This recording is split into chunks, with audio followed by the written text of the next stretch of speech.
So I was always interested in business and always interested in trying to make a dollar. My parents used to ask me, what do I want to be when I grow up? And I said, I want to be a millionaire when I'm 30. Right? And they said, no, that's not a job. Right? Like, what do you want to be? There's a confidence level that's required to say the market's wrong, because the market's usually right. Right? But there requires to be humility of saying, sometimes I'm wrong and the market's right.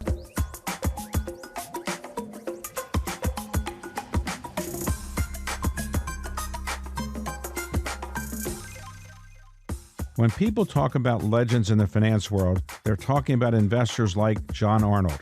Famous for running a book that raked in hundreds of millions of dollars as a natural gas trader at Enron, Arnold earned a reputation as something of a whiz kid in the volatile energy markets, given his runaway success before he turned 30.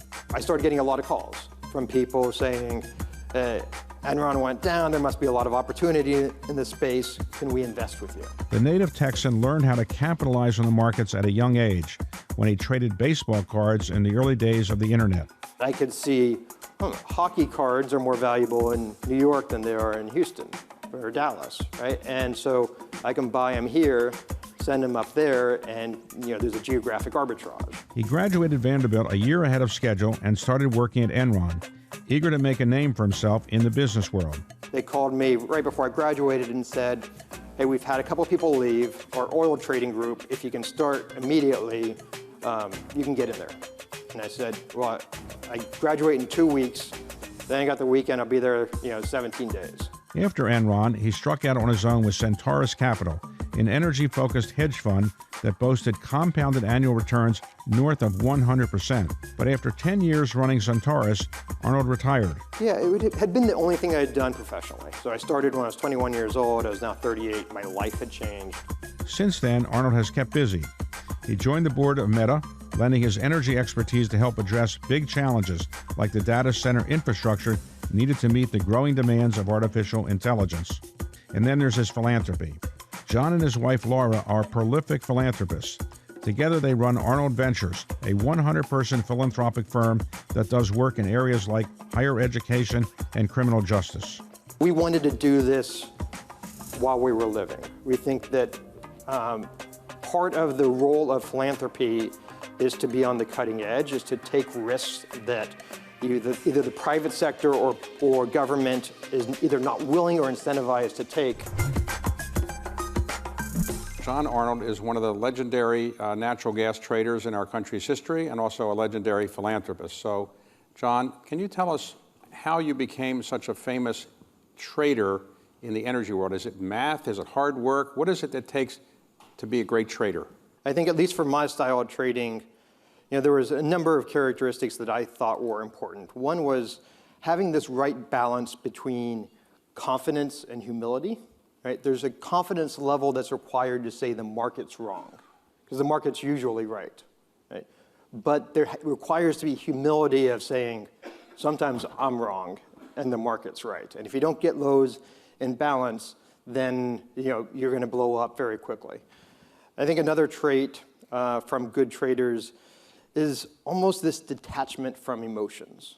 And so there's this phrase that fear and greed determine markets, and those are two very strong emotions. And I've seen traders who, when they're in that high stress period, either because of fear or greed, they change their pattern, they change their process. And so for better or worse, I think I'm classified by being able to be detached from my emotions. You're from where originally? From Dallas. Dallas. Okay, and your parents did what? Were they energy traders or? No, corporate lawyer, my father, and my mother was a teacher turned accountant. And as a boy, you traded baseball cards. Yeah, so I was always interested in business and always interested in trying to make a dollar. And so, the baseball card craze, and it coincided whenever I was in my mid-teens, kind of 14, 15, 16. All right, so you went to Vanderbilt. Were you a baseball trader there, or were you doing energy trading in the side, or what would you do at Vanderbilt that distinguished you? Yeah, so I was, again, I viewed school as a means to an end, and so I wanted to get out early. And so I said, My first semester, freshman year, I'm looking through the handbook, and I'm like looking at the rules on graduation. If you have 120 credits, you can graduate. So hey, I can do this in 3 years. I want to go into the game, right? And the game is business. What did your parents say? Oh, they loved it because that was a year less that they had to pay for. Okay. All right. So I hope my kids do that. So Vanderbilt is in Tennessee. So did you want to stay in Tennessee, or do you want to go back to Texas? So, coming from Dallas, maybe go back a little bit here. My parents used to ask me, what do I want to be when I grow up? And I said, I want to be a millionaire when I'm 30. Right? And they said, no, that's not a job. Right? Like, what do you want to be? I'm like, I don't know, but I want to get to be a millionaire when I'm 30. And in 1989, I'm 15 years old, and Liar's Poker comes out. And this is kind of a very famous book. It tells the story of 80s Wall Street through the lens of Solomon Brothers bond trading desk. And this is like the first introduction I have to what Wall Street is. Reading this book, I'm like, that's where the game is. It's like the Willie Sutton line about why do you rob banks is because that's where the money is. Well, why do you want to go work at a bank? Because that's where the money is. In 1995, I didn't get the Wall Street job. And so the closest thing I got was a job at Enron, which was, was developing this merchant bank around the natural gas industry, which was in a very interesting time in the mid-90s. And I said, well, that's the closest thing I got. I go do that for a couple years in Houston and go back to business school and figure out what I want to do. Okay, so you joined Enron, which was then a hot energy company. It was a traditional energy company, then became kind of a trading energy company. So did somebody teach you natural gas, or did you say, I want to get into natural gas? How did you get into that? Late 70s, as many other industries in America were getting deregulated, the airlines, the banks, the telecom, they started doing natural gas as well. And so 78 until 92, there was a series of deregulatory orders that came out that kind of separated the business, and it made the pipelines the natural monopoly, highly regulated, but the pipelines were not allowed to take title to gas anymore. And so now you had these producers here, you had the end users here, and somebody had to put them together. And you need that bank to be the intermediary. It's the same thing that Enron did starting in 1990, and they actually called it a gas bank. And so this was trying to bring some order to this market that had just been a spot market, had kind of no derivatives, no swaps, no forward curve to indicate, to producers or to end users how to change behavior. And so I got put into that division, which was kind of the trading and marketing side of derivatives on natural gas. So you started doing that. At what point after you started doing that do you realize, hey, I'm pretty good at this, or this isn't as hard as they told me it was going to be?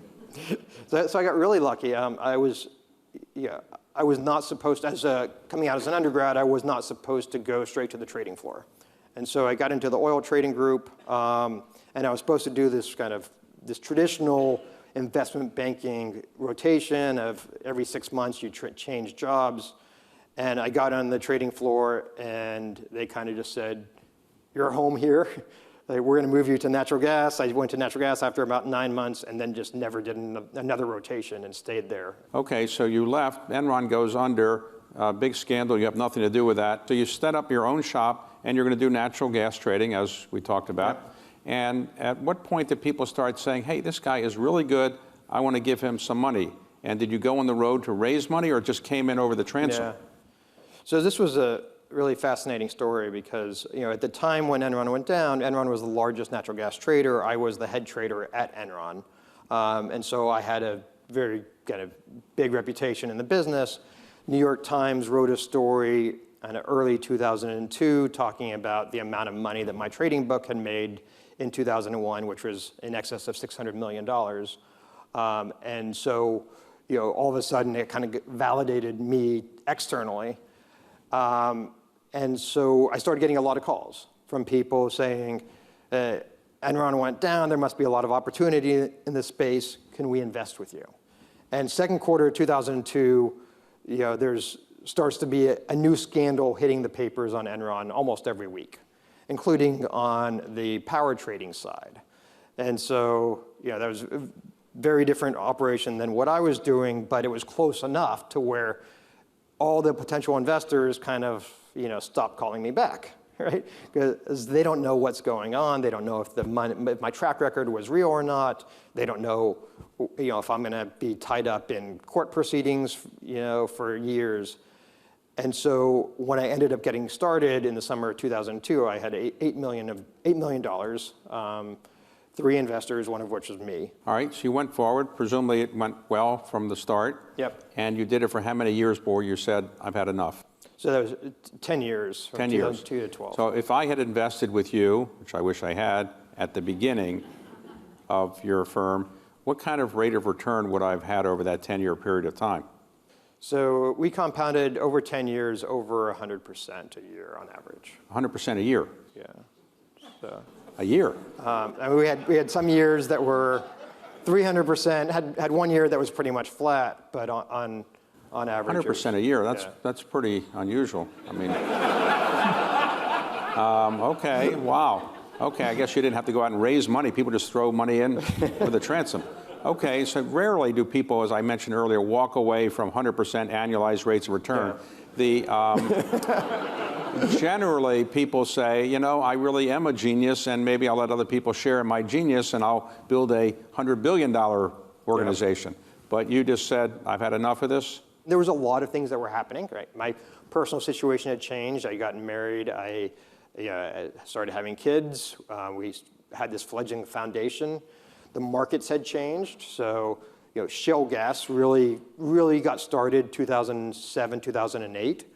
And so you had a market that had been characterized by increasing demand and higher cost of production, and having to use price in order to allocate the scarce resource, and creating these very large booms and busts prior to the shale gas revolution, to being one where it was kind of in perpetual oversupply and kind of bouncing around marginal cost to produce. And as a trader, this is fantastic. If you're on the right side, this is very boring.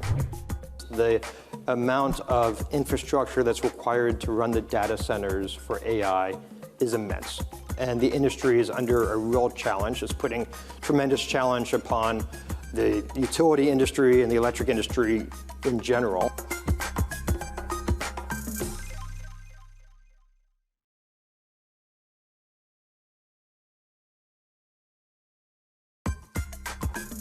So you have another new career, which is being a board member of a very famous company. You've been elected to the Meta board, which used to be known as Facebook, and obviously it's more than Facebook. So how did that come about? Did you know Mark Zuckerberg, or he invest in your fund and he really liked the returns, or how did you come about? Are you a tech person as well? I am not a tech person, which made the invitation even that much more surprising. But I had known Mark a little bit, had spent some time with him, and knew Mark Andreessen, who's the longest standing external board member on Meta as well. And I think they were looking for somebody who had some energy expertise. The amount of infrastructure that's required to run the data centers for AI is immense. And the industry is under a real challenge. It's putting tremendous challenge upon the utility industry and the electric industry in general. But the tech platform companies that are involved in AI are really struggling with this.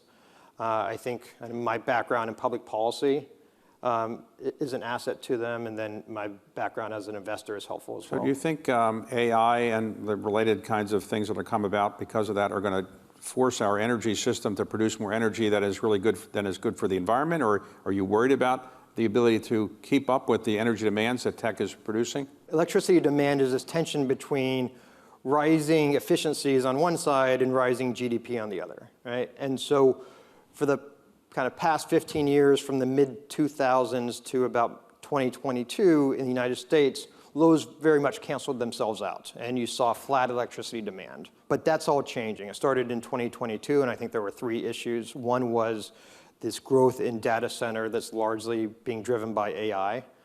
Second is the reshoring of manufacturing, and the third is the electrification of everything, and so thinking about EVs.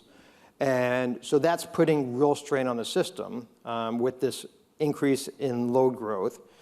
That's now combined with this next tranche of intermittent resource coming on, the wind and solar coming onto the system. and utilities having to try to balance those resources. They're also being asked to decrease emissions in general. And then fourth, there's a lot of pressure on affordability today with all the pressure from inflation. And so I've said that a utility could do, of those four, which they're being faced with all four of them, almost every utility in America today, they could do one or two very easily. I think they could probably do three. Trying to do all four at the same time and maintain this grid and maintain the reliability and affordability that Americans demand is enormously challenging. So let's talk about energy generally. I know you're a natural gas trader, but you obviously follow the energy markets. So just in case I wanted to put a trade on tomorrow, should I assume oil prices are going up or going down? No comment. No comment. All right, well, let me ask you this. Do you think that it is realistic to think that we can get out of carbon in our lifetime in the sense that we get down to a so-called neutrality position and we really are not adding more carbon to the atmosphere? Is that going to take 100 years, 50 years? Is that realistic, or is carbon so cheap and efficient that we really never going to replace it in our lifetimes? Yeah. So it's very clear, and I think almost everybody acknowledges now that the global warming that's happening is affected by man, is affected by increasing of carbon in the atmosphere, and that there's significant negative effects associated with global warming. So now the question is kind of like, what's the prognostication of being able to meaningfully address it? And it's incredibly hard. The energy system is characterized by very long-lived assets. So if you think about tech, you usually keep your cell phone for, I don't know, 3, 4, 5 years, and then you throw it away and get a new one. If you're looking at software, it updates almost constantly. But when you have if you build a gas generation plant or coal generation plant today, it can last 50 years. And I think people have looked at kind of the growth of EV sales and say, like, hey, look, it's doubling every year. It's 15% this year, and it's going to keep going up, without sitting down and doing the math of, okay, what does that mean for internal combustion engines that are on the road 5 years from now, 10 years from now, 30 years from now? And that's why this problem is so difficult. It is like you not only have to build new stuff to meet growth in energy demand, which is linked to GDP growth, but then you also have to replace this enormous stock of energy assets. So, okay, so if you were called by the President of the United States Yes. and said, John, you really know a lot about energy. Yes. I'm looking for a Secretary of Energy. Would you ever go in and be Secretary of Energy or something like that? I don't think that my skill set's best utilized within government. All right, suppose somebody came to you and said, you are a well-known person who's got some money. Texas is a person that likes entrepreneurs. Well, you should run for governor or senator. Would you ever consider that? That's still within government, no. No, not going to happen. Okay. All right, okay, so that's not going to happen. I would be even worse in an elected position. I can tell a story about how there's kind of social value in trading. Somebody needs to price and manage risk. That is a socially valuable job. You kind of have to squint in order to believe that.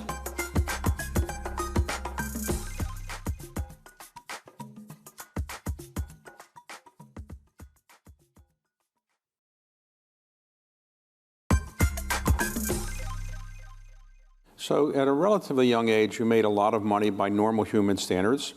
And usually when people make a lot of money, they keep trying to make it. But at a relatively young age, you were a signer of the Giving Pledge, which says you're going to give away half of your money or net worth upon your death or during your lifetime. Why did you decide at such an early age to commit to giving away so much of your money? And why did you actually start giving away gigantic amounts when you're so young? Usually people wait till they're 60, 70, 80.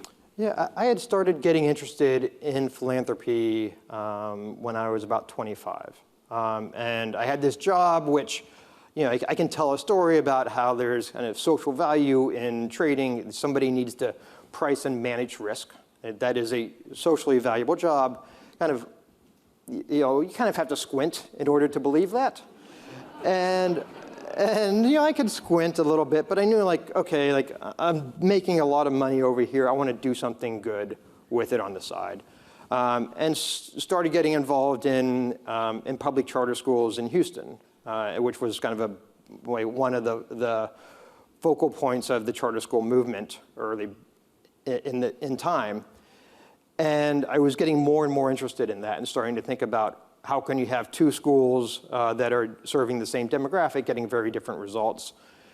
And so, I started getting deeper and deeper into the ed reform circles. And then along that time, I got married. My wife, started thinking, join me with that. We built this little fledgling foundation. We both had day jobs, and we're kind of doing that for maybe an hour a day. She had the courage to leave her full-time career. She was an M&A lawyer as her training, and left that first and to go full-time on the foundation. And I started getting drawn more and more into it. But I think the question is, why give early? And I think we had the benefit of seeing case studies of, there's been 100 years of large philanthropy in this country. There's been more than 100 years of kind of large wealth in this country. And so thinking about, does it make sense for us to give the money to our kids? And does it meet the goals that we have for our kids to give them a pile of money, especially if they know that pile of money is coming relatively early? And we decided that looking at case studies, sometimes that goes well, but oftentimes it doesn't. And so we didn't want to do that.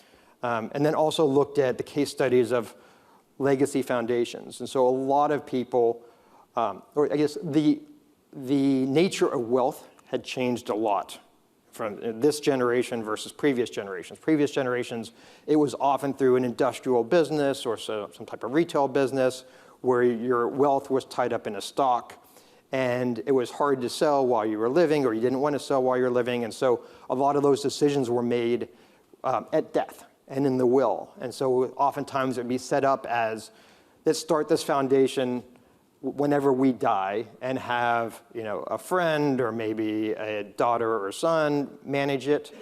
And we looked at those types of legacy foundations and, found a bunch of flaws with them. And so we wanted to do this while we were living. We think that part of the role of philanthropy is to be on the cutting edge, is to take risks that either the private sector or government is either not willing or incentivized to take. And so it's easier to do that as principals and to take those risks than it is with hired staff kind of after your death. Sometimes when people are ready to get married, they might say to their prospective spouse, I'm going to have a good life for you. We'll have a big house. We'll have some artwork. We'll have planes. We'll have country homes. But did you say, I'm going to give away all this money? And was that a big appeal to say to your bride, hey, guess what? I'm going to give away all this money, so don't think. We got some of that stuff, though. Okay. All right. Okay. All right. Okay. All right. So she was okay with. We're not giving it all away. You didn't give it all away. Okay. All right. Okay. So you have 3 children. You and your wife have 3 children. And are they very young, or how old? They're all teenagers. And do they listen to you? Whenever I'm giving them stuff, they're very attentive. So what's easier, trading energy futures in natural gas or being a parent? Trading for sure.